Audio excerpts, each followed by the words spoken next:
Et ce matin, c'est Arlette Chabot. Bonjour Arlette. Bonjour. Alors, je le disais, le pouvoir accusé d'avoir raté le lancement de la campagne de vaccination cherche à contre-attaquer, ou en tout cas, à travers donc Olivier Véran, à corriger le tir, Arlette. Oui, contre-attaque, ça me paraît un peu excessif, Oui. mais en tout cas, c'est réparer les erreurs ou effectivement corriger ce mauvais départ. Alors, le mot-clé, vous l'avez compris, c'est le mot accélération, martelé hier par le ministre de la Santé en visite justement dans un hôpital qui vaccine les soignants avec une campagne accélérée, c'est-à-dire avancée d'un mois pour les soignants de plus de 50 ans. Et vous vous souvenez évidemment qu'Olivier Véran, il y a encore une semaine, assumait totalement la stratégie de la lenteur à la télévision, revendiquée d'ailleurs depuis le début, le 3 décembre, c'est-à-dire la présentation de cette stratégie française au Parlement. On n'avait pas bien écouté, on n'avait pas bien compris ce que voulait dire le ministre de la Santé. Maintenant, c'est fait.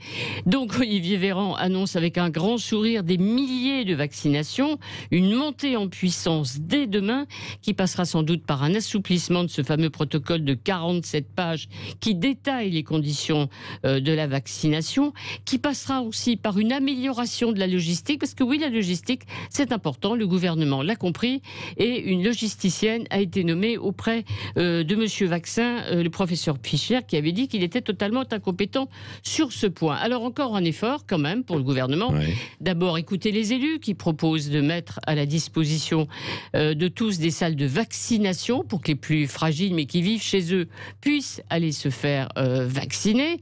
Et puis peut-être un message aussi optimiste, convaincant d'un membre du gouvernement, incitant les Français à aller se vacciner. Car l'objectif du gouvernement reste ambitieux. Il est maintenu 1 million de Français vaccinés avant la fin du mois de janvier. Alors moi, je ne sais pas très bien compter, mais 1 million, ça fait 250 000 par semaine, et ça veut dire plus de 35 000 par jour. Franchement, il faut mettre le turbo. Ouais, vous savez bien compter quand même, Arlette. Alors, cette campagne de vaccination risque d'avoir un coût politique pour le pouvoir, et évidemment pour le président de la République. C'est, je dirais, avec un peu de familiarité, c'est carton plein. En une semaine, le gouvernement a coalisé contre lui toutes les oppositions, le Rassemblement national et LFI, qui pourtant n'étaient pas très très favorables au vaccin en ce qui concerne ces deux partis.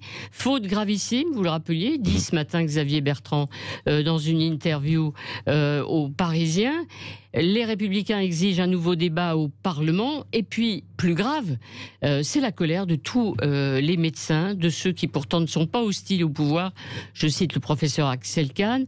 L'incompréhension des milieux économiques ou des milieux culturels, car du vaccin, de la vaccination dépend le redémarrage de l'économie. Puis l'impatience de tous les Français qui, eux, sont candidats au vaccin. Et parmi eux, il y a une majorité d'électeurs de la République En Marche qui comprennent vraiment pas ce que veut le président de la République. On en reparlera tout à l'heure dans le petit déjeuner de l'actualité avec vous, et on aura justement à 9h un virologue, Étienne Decroly, qui sera avec nous, et on parlera politique aussi dans 10 minutes.